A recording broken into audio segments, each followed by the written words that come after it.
Pakistan bar council, वकला तंजीमों और supreme court bar का इलेक्शन कमीशन और चीफ इलेक्शन कमिश्नर पर तहफ़्फ़ुज़ात का इजहार। इलेक्शन कमीशन के इंतखाबी तरीक़ाकार, हल्का बंदियों और नशिस्तों की तकसीम पर भी सवाल उठा दिए। एलामिया के मुताबिक शफाफियत यकीनी बनाने के लिए तमाम सियासी जमातों को बराबर मौक़े फराहम किए जाएं।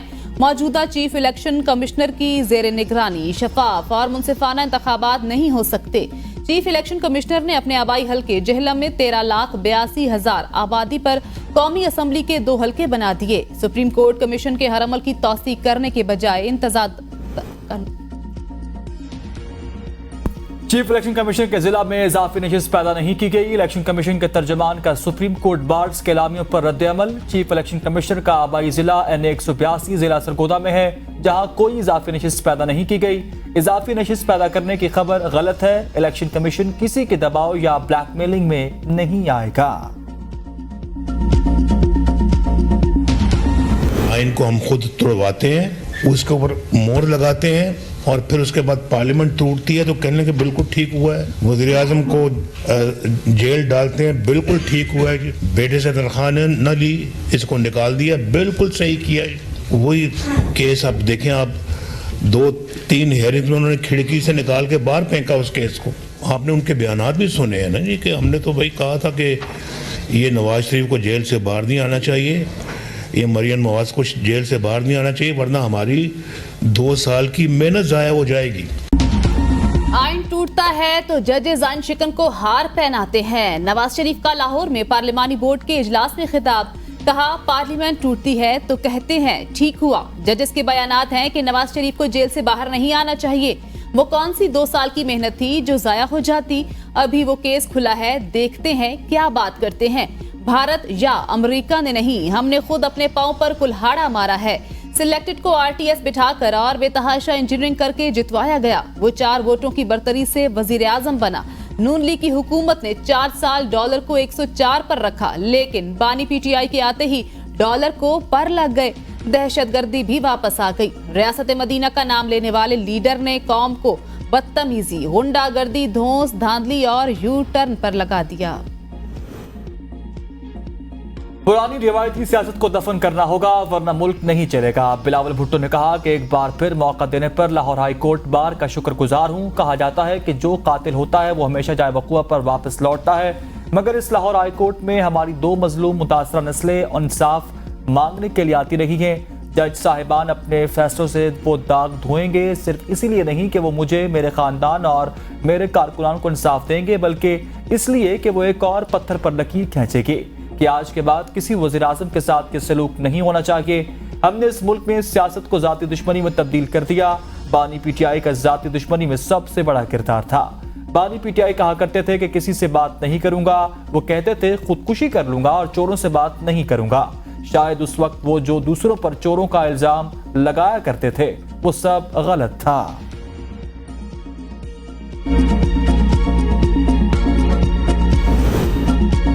इलेक्शन कमीशन में PTI इंट्रा पार्टी इंतखाबात की समात, फैसला महफूज। अली जफर ने कहा हमने दरख्वास्त की जल्द फैसला कर दें ताकि अगले मरहले में जा सकें। ऐसे सवालात थे कि प्यास लगी तो पानी क्यों पिया, आग के करीब बैठने से आपको गर्मी क्यों लगी। Chairman PTI barrister Ali Gohar ने प्रेस कॉन्फ्रेंस में कहा इलेक्शन कमीशन ने इंट्रा पार्टी इलेक्शन को बारीक बीनी से देखा। इलेक्शन कमीशन को हर आईनी और कानूनी सवाल का जवाब दिया। इस्तदा की केस का फैसला 22 दिसंबर से पहले कर दें। यकीन है जो सवालात हमसे पूछे गए किसी और से नहीं पूछे होंगे। PTI इंट्रा पार्टी इंतखाबात और इंतखाबी निशान केस, पेशावर हाई कोर्ट ने इलेक्शन कमीशन को हतमी फैसला करने से रोक दिया। अदालत ने अबूरी रिलीफ में 21 दिसंबर तक तौसीक कर दी।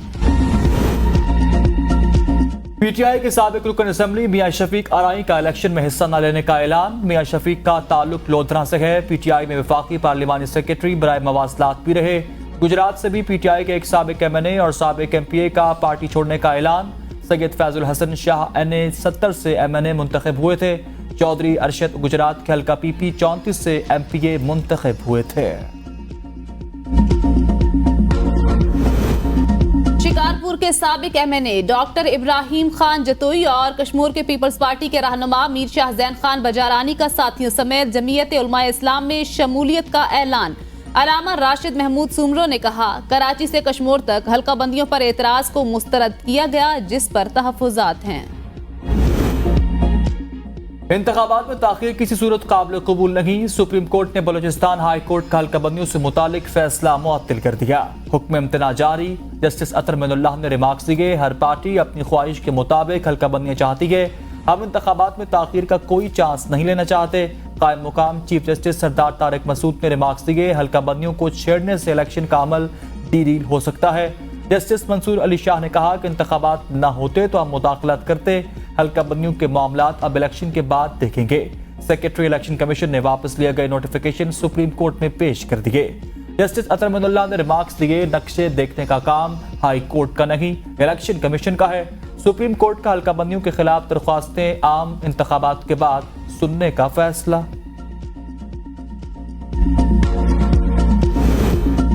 इस्लामाबाद हाई कोर्ट में हल्का बंदियां चैलेंज करने का केस। खैबर पख्तूनख्वा, सिंध और पंजाब के कौमी और सूबाई असम्बलियों की हल्का बंदियों के खिलाफ केस का फैसला महफूज।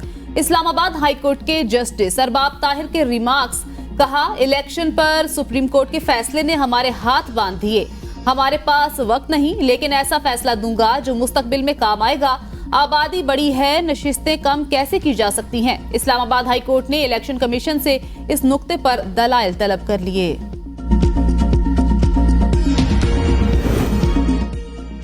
इलेक्शन कमीशन का वाहिद चीमा को आहद से ओहदे से हटाने का हुक्म। आहद चीमा को फौरी मशीर के ओहदे से अलग कर दिया जाएगा।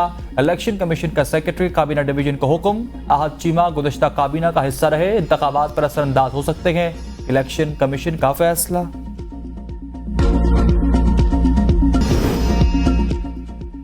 Army chief general Syed Asim Munir की कमांडर यूएस सेंट्रल कमांड से मुलाकात, अहम उमूर पर तबादला ख्याल किया गया।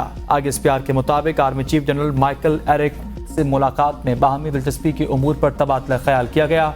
मुलाकात में खित्ते की सिक्योरिटी की सूरत हाल पर बाहमी ताउन भी ज़ेर बहस लाया गया। Army chief general Syed Asim Munir का सेंटकॉम ज्वाइंट ऑपरेशन सेंटर का भी दौरा। सेंटकॉम और पाक फौज के दरमियान दिफाई तरबियत और राबते बढ़ाने का भी जायजा लिया गया। साबिक चेयरमैन पीटीआई की मुश्किलात में मजीद इजाफा, एक और रेफरेंस दायर। नैब ने साबिक चेयरमैन पीटीआई और बुशरा बीबी के खिलाफ तोशाखाना रेफरेंस दायर किया। नैब रावलपिंडी के दायर रेफरेंस में 2 मुल्जिमान के नाम शामिल। एहतसाब अदालत के रजिस्ट्रार ऑफिस में रेफरेंस की जांच पड़ताल शुरू। रेफरेंस के मुताबिक बानी चेयरमैन पीटीआई अहलिया को 108 तहाइफ मिले, 58 रख लिए। सियालकोट में डार बिरादरान के घर पुलिस का छापा। वालिदा उस्मान डार का ख्वाजा आसिफ पर इल्जाम, कहा, ख्वाजा आसिफ की एमा पर मेरे घर पर छापा मारा गया, मेरे साथ बदसलूकी की गई, घर की खवातीन को जोदोकोप किया गया। ख्वाजा आसिफ ने यह सब मुझे इलेक्शन लड़ने से रोकने के लिए किया। मैं हर सूरत में इलेक्शन लड़ूंगी, ये मेरे दिल का फैसला है। चीफ जस्टिस मामले का नोटिस ले। डार बिरादरान की वालिदा के इंसाफ के लिए दुहाई। उस्मान डार ने कहा, मेरी वालिदा उमर अता बंदयाल से इंसाफ मांगती रही, लेकिन इन्हें इंसाफ नहीं मिला।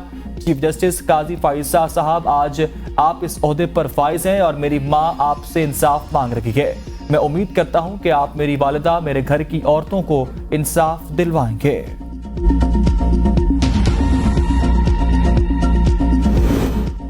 उस्मान डार की वालिदा का इल्जाम। मुस्लिम लीग नून के रहनुमा ख्वाजा आसिफ ने कहा, मैंने मोहतरमा को प्रेस कॉन्फ्रेंस में बहन कहा और मुझे इस रिश्ते के तकद्दुस का पूरा एहतराम है। नस्लों के खानदानी ताल्लुक और रिश्तेदारियां हैं। मैं ऐसी सियासत से लाताल्लुकी का ऐलान करता हूं जिसपे मुझे अपनी खानदानी रिवायात और तरबियत को कुर्बान करना पड़े। उन्होंने नाम लिए बिना उस्मान डार पर तनकीद करते हुए कहा, जो शख्स टीवी पर बैठकर इस लीडर के खिलाफ गवाह बन जाए जिसकी खुशामद में कुफर की हदूद को छू जाता था, उसके शर से मैं कैसे महफूज रह सकता हूं। डीपीओ सियालकोट का उस्मान डार की वालिदा की जानिब से पुलिस तशद्दुद का इल्जाम मुस्तरद। अपने एक वीडियो पैगाम में डीपीओ सियालकोट ने कहा, सियालकोट पुलिस ने मुख्तलिफ थानों को मतलूब इश्तिहारी मुलजिम उमर डार की गिरफ्तारी के लिए रेड किया तो घरेलू खवातीन ने नाजेबा अल्फाज इस्तेमाल किए थे। लाहौर में पुलिस की गाड़ियां जलाने का मुकदमा। 7 पीटीआई रहनुमाओं को इश्तिहारी करार देने की कार्रवाई शुरू। अदालत का हमाद अजहर, मियां असलम इकबाल समेत दीगर का इश्तिहार जारी करने का हुक्म। पुलिस ने मुल्जिमान के इश्तिहार शाया करने के लिए अदालत से रिजू किया। मुलजिमान गिरफ्तारी से बचने के लिए छुपे हुए हैं। तफ्तीशी अफसर का अदालत में बयान। साबिक स्पीकर कौमी असेंबली फहमीदा मिर्जा ट्रैफिक हादसे में जख्मी हो गई। डीएचए किसी गाड़ी ने पीछे से हिट किया। बेटे हसनैन मिर्जा के मुताबिक फहमीदा मिर्जा जियाउद्दीन अस्पताल दाखिल हो चुकी हैं। तबीयत बहरहाल खतरे से बाहर। सेनेट में 5000 के जाली नोटों की गूंज। सेनेट की खजाना कमेटी के सरबराह सलीम मांडवीवाला ने जाली नोट कमेटी इजलास में सबके सामने रख दिए। डिप्टी गवर्नर स्टेट बैंक भी जाली नोट पहचानने से कासिर। चेयरमैन कमेटी ने कहा 5000 का जाली नोट अगर मुझे मिल सकता है तो आम आदमी का क्या बनेगा। बैंकों के जरिए जाली नोट फैल रहे हैं। आइंदा इजलास में मरकजी बैंक से जाली नोटों पर तफसीली ब्रीफिंग तलब। इलेक्शन आईनी जरूरत जिसे करा कर जाएंगे, नतीजे पर कुछ नहीं कहा जा सकता। निगरान वज़ीर-ए-आज़म पाकिस्तान अनवारुल्लाह काकड़ की कोयटा से मीडिया गुफ्तगू। कहा कौम परस्त चाहते हैं हर चीज को इनकी नजर से देखा जाए। हम कहते हैं इलाहामी दर्जे से नीचे आए। निगरान वज़ीर-ए-आज़म अनवारुल्लाह काकड़ ने डिप्टी कमिश्नर्स की रिश्वत सतानी का एतराफ भी कर लिया। कहा बलूचिस्तान में ऐसे डिप्टी कमिश्नर्स मौजूद हैं जिनके बारे में पता चला वो स्मगलिंग से 3-3, 4-4 और 5-5 अरब रुपए कमा चुके हैं। मैंने शकील कादिर जैसा बंदा यहाँ भेजा। अगर मेरी नीयत पेट्रोल और डीजल की स्मगलिंग होती तो मैं इसको कभी ना भेजता। आम इंतखाबात के लिए इंतखाबी अमल का बाकायदा आगाज। इलेक्शन कमीशन की कागजात नामजदगी के लिए हिदायत जारी। एक उम्मीदवार ज्यादा से ज्यादा 5 कागजात नामजदगी जमा कराने का अहल। उम्मीदवार के लिए पाकिस्तान का शहरी होना लाजिम। उम्र 25 साल से कम न हो। कौमी असम्बली की नशिस्त के लिए पाकिस्तान में किसी भी जगह का वोटर हो सकता है। सूबाई असम्बली की नशिस्त के लिए उम्मीदवार मुतल्लिका सूबे का हो। कौमी असम्बली में खवातीन की मखसूस नशिस्तों के लिए उम्मीदवार का मुतल्लिका सूबे का वोटर होना लाजमी। कौमी असम्बली के कागजात की फीस 30,000, सूबाई असम्बली की 20,000 रुपए। कागजात नामजदगी मुतल्लिका रिटर्निंग अफसर के दफ्तर में 20 से 23 दिसंबर तक जमा करवाए जा सकते हैं। शाहिद खान अब्बासी का आइंदा आम इंतखाबात में हिस्सा न लेने का ऐलान। एहतसाब अदालत के बाहर मीडिया से गुफ्तगू करते हुए कहा कि नवाज शरीफ ने राबता किया, न इसकी जरूरत है। जिस लेवल प्लेइंग फील्ड से पीटीआई को इक़्तिदार मिला आज वही हालात हैं। ये निज़ाम होगा तो मुल्क नहीं चलेगा। आज भी नैब के नाम नेहाद केसेस चल रहे। इस केसेस का 5वां साल है। ये जब बरी हो जाएंगे तो कहा जाएगा इंसाफ हो गया। इस नाइंसाफी का हिसाब कौन देगा। शाहिद खान अब्बासी के खिलाफ LNG रेफरेंस पर समाअत 13 फरवरी तक के लिए मुलतवी कर दी गई। पाकिस्तान तहरीक इंसाफ के साबिक MPA मलिक वासिफ मजहरा पीपल्स पार्टी में शामिल। यूसुफ रजा गिलानी के हमरा मुश्तरका प्रेस कॉन्फ्रेंस में कहा आज पीपल्स पार्टी में शामिल हो गया। पीपल्स पार्टी में ही मुल्क को इस मुश्किल से निकालेगी। यूसुफ रजा गिलानी की मलिक वासिफ मजहरा को पार्टी में शमूलियत पर खुशामदीद। कहा आवाम के मसाइल और इंसानी हकूक के लिए पीपल्स पार्टी मशअल राह है। हम इलेक्शन के लिए तैयार हैं, अपने हर हलके में जाएंगे। वासिफ मजहरा अली मूसा गिलानी के साथ इलेक्शन लड़ेंगे। पाकिस्तान का वजीर आजम कौन बनेगा इसका फैसला आवाम करेगी। आवाम के वोट से वजीर आजम मुंतखब होगा। तौहीन इलेक्शन कमीशन केस। बानी PTI और फवाद चौधरी पर फर्द जुर्म फिर आयद न हो सकी। फवाद चौधरी की तौहीन इलेक्शन कमीशन केस में ओपन ट्रायल की सदा। कहा हमें केस से मुताल्लिक कॉपियां फराहम नहीं की गई, न हमारी दस्तावेजात अंदर आने दी गई। दस्तावेजात के बगैर नहीं बता सकता मुझ पर क्या क्या इल्जामात हैं। बहरहाल समाअत 27 दिसंबर तक के लिए मुलतवी कर दी गई। सरबराह IPP जहांगीर तरीन का 3 हलकों से इलेक्शन लड़ने का फैसला। जहांगीर तरीन की लीगल टीम ने रिटर्निंग अफसर लोधना से कागजात नामजदगी वसूल कर लिए। NA 155, PP 227 और 228 के लिए कागजात वसूल किए गए।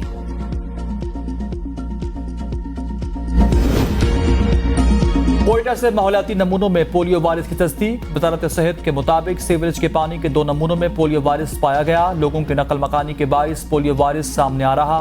नकल मकानी करने वाले आबादियों के लिए जामे हिकमत अमली तैयार है। वजारत सेहत की बच्चों को इंसदादे पोलियो मुहिम के दौरान कतरे पिलवाने की अपील।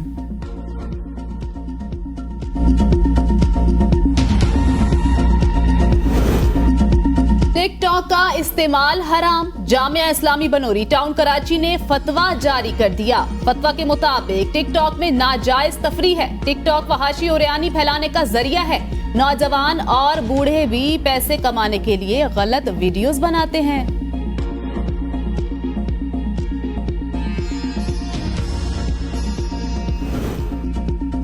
फैसलाबाद के रिहायशी से सुप्रीम कोर्ट की इमारत में फ्रॉड, ताया की जमानत का केस सुप्रीम कोर्ट में जेर इल्तिवा। हमजा मिशाल ने कहा, मोहम्मद मंशा ने बुलाया कि सुप्रीम कोर्ट से जमानत हो चुकी है। सुप्रीम कोर्ट बिल्डिंग में 3,65,000 वसूल करके मोहम्मद मंशा रफू चक्कर हो गया। मुतासरा खानदान की सुप्रीम कोर्ट से दादरसी की अपील। सुप्रीम कोर्ट के अमले का FIR दर्ज कराने का मशवरा। हुकूमत ने पाकिस्तान स्टील मिल्स को निजकारी प्रोग्राम की फहरिस्त से निकाल दिया। निजकारी वाले इदारों की नई फहरिस्त में इदारों की तादाद 27 से कम होकर 26 पर आ गई। तवानाई शोबे के सबसे ज्यादा 14 इदारे निजकारी की फाल फहरिस्त में शामिल। फाइनेंशियल और रियल एस्टेट से मुतल्लिक 4 इदारे निजकारी के जारी प्रोग्राम का हिस्सा हैं। पंजाब हुकूमत का मुत्तहिदा अरब अमारात को हाई प्रोटीन चारा एक्सपोर्ट करने का फैसला। वज़ीर आला की ज़ेर सदारत इजलास में चारे की काश्त बढ़ाने के लिए इक़दामात की मंजूरी दे दी गई। अल्फा चारे की काश्त के लिए फार्मर को बीज मुहैया करने के लिए इक़दामात पर गौर। मौसम नकवी की हाई प्रोटीन चारे की पैदावार बढ़ाने के लिए सरगोदा में फूड रिसर्च सेंटर को फ़ाल करने की हिदायत। बॉलीवुड अदाकारा से ज्यादती का इल्जाम, सजन जिंदल के खिलाफ FIR दर्ज कर ली गई। भारतीय ताजर सजन जिंदल ने इल्जामात को झूठा और बेबुनियाद करार दे दिया। FIR के मुताबिक खातून ने इल्जाम लगाया 23 जनवरी को सजन ने अपनी कंपनी के हेडक्वार्टर्स में इनसे ज्यादती की। सजन जिंदल ने 2017 में पाकिस्तान का दौरा किया। सजन जिंदल और साबिक वज़ीर आज़म नवाज शरीफ के दरमियान भी देरीना ताल्लुकात हैं।